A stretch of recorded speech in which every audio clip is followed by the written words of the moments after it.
Hello all, welcome to our channel Bhardwaj codes. पिछले कुछ part में जैसे कि ग्रिड हो गया, तो उसमें हमने रेस्पॉन्सिव डिज़ाइन का वर्ड यूज़ किया था। तो आइए देखते हैं आखिर ये होता क्या है।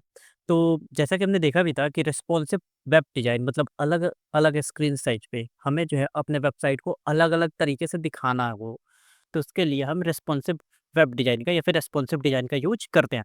रेस्पॉन्सिव का मतलब ये होता है कि मतलब जो भी हमारे पास जो भी हमारी वेबसाइट हो, वो जिस भी साइज़ के स्क्रीन पे ओपन हो। जैसे कि हमने जो ये प्रोजेक्ट बनाया था, ये हमारा लेआउट वाला, अगर मैं इसको राइट क्लिक करके ओपन विथ लाइव सर्वर करूँ, तो ये हमारा अभी डेस्कटॉप पे ऐसा दिख रहा है, राइट?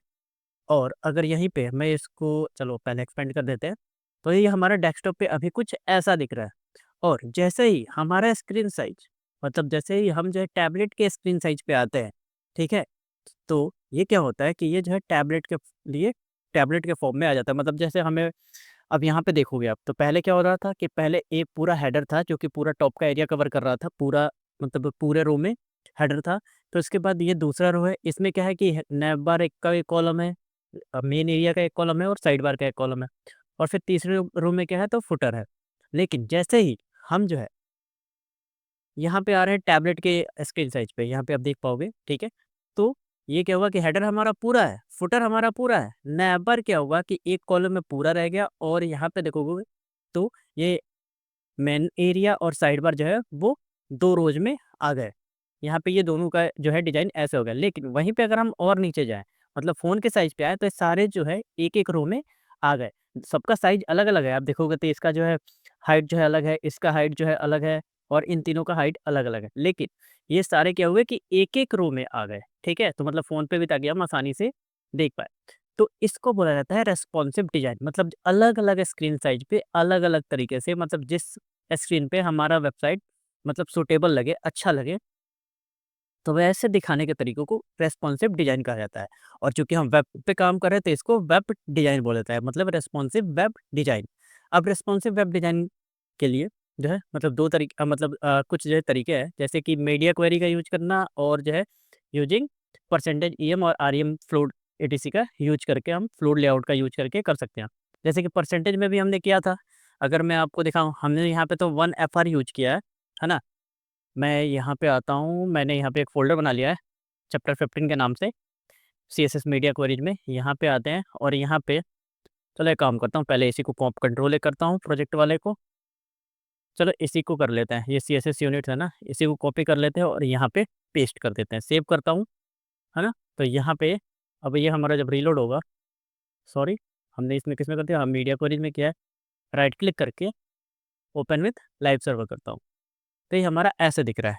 अब हमने इसमें किया क्या था, वो पहले आपको दिखाता हूँ। यहाँ पे आप देखोगे तो हमने क्या किया था कि ये जो हमारा है, ये हमारा एक डिव है, ठीक है? पैरेंट डिव, इसमें हमने विड्थ दिया था 600 पिक्सल और इसके अंदर हमने जो है एक और डिव लिया था जिसका विड्थ दिया था हमने 500 पिक्सल, ठीक है? मतलब सॉरी 50%।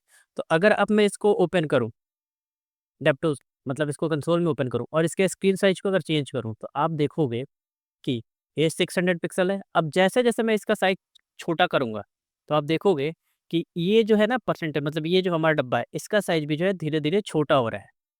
यहाँ पे मैं कर देता हूँ 60% चलो कर देते हैं, सेव करता हूँ, तो ये हमारा कुछ ऐसे दिख रहा है, देख रहे हो? एक चीज़ और कर सकते हैं, इसका मैं विड्थ कर देता हूँ 100%, सेव। अब देखो, अब क्या हुआ ये हमारा 100% है, जैसे-जैसे हमें इसको छोटा करना है, तो ये देखो दोनों का विड्थ जो है ना, ये तो हमारा उसी बॉक्स का पार्ट है, लेकिन इसका विड्थ हमने 60% डिफाइन कर रखा है। तो जैसे-जैसे हम साइज़ जो है रिड्यूस कर रहे हैं ना, तब भी ये 60% पे ही रह रहा है। दिख रहा है ना आपको? तो हम अगर हमें कोई डब्बा बनाना हो, जैसे डिव वगैरह हो गया या फिर कोई सेक्शन जो हो गया, मेन हो गया, तो हम ऐसे परसेंट का यूज़ करके कर सकते हैं। और उसके साथ ही हमारे पास आता है, जैसे मान लो मैं एक काम करता हूँ, कहाँ गया हमारा? सॉरी, इसको मैं कट करता हूँ। ये प्रोजेक्ट वाले कोड को कंट्रोल ए, कंट्रोल सी और यहाँ पे कंट्रोल ए, कंट्रोल वी मतलब प्रोजेक्ट वाले कोड को मैंने यहाँ पे रख दिया। सेव करते हैं, तो अब देखो ये हमारा ऐसे दिख रहा है। अब मैं चाहता क्या हूँ कि जैसे ही हमारा जो है मतलब ये टेक्स्ट का साइज़ है, वो अलग-अलग स्क्रीन पे अलग-अलग दिखे। तो उसके लिए हम क्या कर सकते हैं कि जैसे यहाँ पे आओ, ये तो हमारा 30 पिक्सल है यहाँ पे, राइट? अब मैं चाहता हूँ कि जब से ही हमारा साइज़ जो है आए मतलब वो आए जब टैबलेट के मतलब साइज़ पे, तब हमारा फ़ॉन्ट साइज़ जो है वो हो जाए 20 पिक्सल। सेव करते हैं, यूआई पे आते हैं। ये देखो मैं इसको रिड्यूस करूँगा, ठीक है? जैसे ही हम जो है ना टैबलेट के साइज़ पे आएँगे, अब ध्यान देना, ठीक है? आ गए? तो इसका फ़ॉन्ट साइज़ देखो वो रिड्यूस हो गया, दिखा? नहीं दिखा? चलो मैं दिखा देता हूँ, अभी फिर से दिखा देता हूँ। ये प्रोजेक्टर ठीक है, यहाँ पे मेरे को right click, open with live server, खुल गया, कंट्रोल शिफ्ट आई, ये देखो।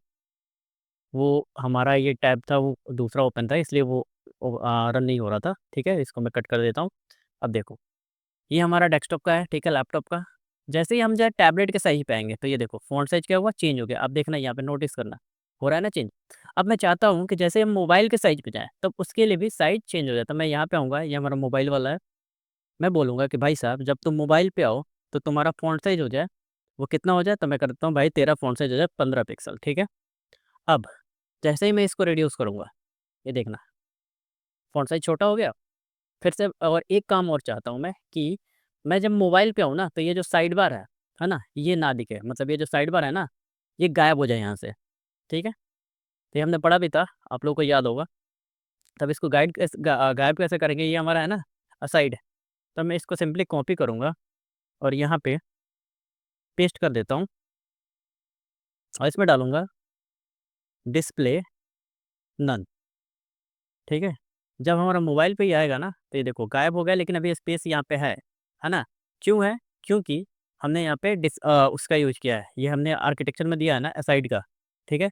तो मैं इसको भी कमेंट कर सकते हैं, कर दिया, ठीक है? अब देखो ये हमारा गायब हो गया, ठीक है? यहाँ पे ठीक है, ये देखो जैसे ही हम जो टैबलेट पे आए ये भी ठीक है, लेकिन यहाँ पे आके गायब हो गया। अब फुटर का हमें जो है वो भी सेट करना पड़ेगा क्योंकि हमने यहाँ पे दे रखा है ना रोज़, तो हम इसको हटा देते हैं, इसको सेव किया, अब देखो सही हो गया? अब होगा क्या, ये हमारा डेस्कटॉप है, जैसे हम जब आएँगे टैबलेट पे, फ़ॉन्ट साइज़ छोटा हुआ प्लस ये हमारा डिज़ाइन चेंज हो गया। उसके बाद जैसे हम मोबाइल पे आएँगे, तो ये देखो क्या हुआ, हेडर एरिया ठीक है, नैप बार ठीक है, मेन एरिया ठीक है, लेकिन यहाँ पे साइड बार जो है वो हमारा गायब हो गया है। इसका विड्थ भी बढ़ गया, उसको भी अभी फिक्स कर देते हैं। मैं इसको कर देता हूँ, चलो इसको ही बढ़ा देते हैं, इसको मैं कर देता हूँ 6, ठीक है? देखो सही हो गया ना? अब देखो, ये हुआ, फिर इस पे आए, ये चेंज, फिर इस पे चेंज। तो रेस्पॉन्सिव डिज़ाइन का मतलब ही होता है, जैसे मैं दिखाऊँ यहाँ पे responsive web design, enter press किया, चलो W3 स्कूल ही ओपन कर लेते हैं। यहाँ पे देखो, रेस्पॉन्सिव वेब डिज़ाइन का मतलब ये है कि अलग-अलग स्क्रीन पे अलग-अलग साइज़ में हमें जो है अपने वेबसाइट्स को दिखाना। जैसे कि हमने देखा है यहाँ पे देखोगे आप बैकग्राउंड में, तो ये पूरा लैपटॉप पे है, ये टैबलेट का साइज़ है और ये फ़ोन पे कुछ ऐसे दिख रहा है। तो इसी तरह के वेब पेज को बनाने के लिए जो है मतलब अलग-अलग स्क्रीन पे अलग-अलग साइज़ में, है ना? हम अपने वेबसाइट को दिखाते हैं अलग-अलग तरीके से, तो उसी को रेस्पॉन्सिव वेब डिज़ाइन बोला जाता है। और ये टॉपिक हम ऑलरेडी अच्छे से देख चुके हैं, मीडिया क्वेरी का हम यूज़ कैसे करते हैं, जबकि हमने यहाँ पे देखा भी था, हमें एडिट मीडिया फिर स्क्रीन फिर उसके बाद जो भी विड्थ पास करना है, हम उसको पास कर सकते हैं। चलो ये भी बता देता हूँ, ये भी दिखा देते हैं। आप सिंपली टाइप करना सीएसएस मीडिया क्वेरी एंटर, आ गए हम यहाँ पे, इसको ओपन करता हूँ। देखो, जब हमें मीडिया क्वेरी लगानी होती है तो हम क्या करते हैं, एड्रेट मीडिया ओनली स्क्रीन देते हैं, मतलब हम ओनली स्क्रीन के लिए कर रहे हैं।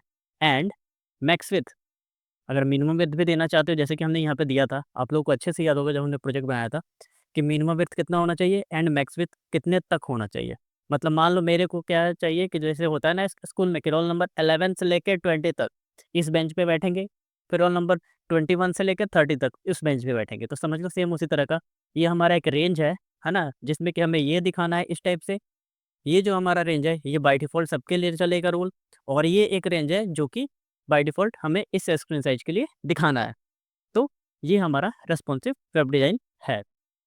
तो आई होप आपको ये वीडियो अच्छे से समझ में आया होगा कि रेस्पॉन्सिव वेब डिज़ाइन क्या होता है और उसको हम कैसे बना सकते हैं, ठीक है?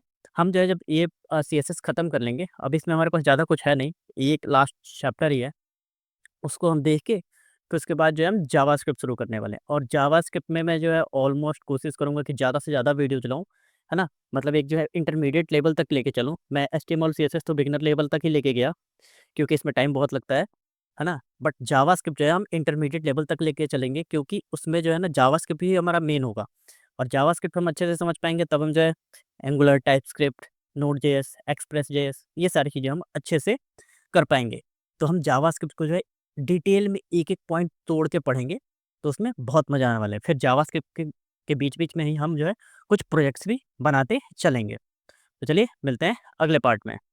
वीडियो पसंद आया हो तो लाइक, शेयर और सब्सक्राइब ज़रूर करें। फ्यूचर अपडेट्स के लिए बेल आइकन ज़रूर दबाएँ। मिलते हैं अगले वीडियो में। Thank you.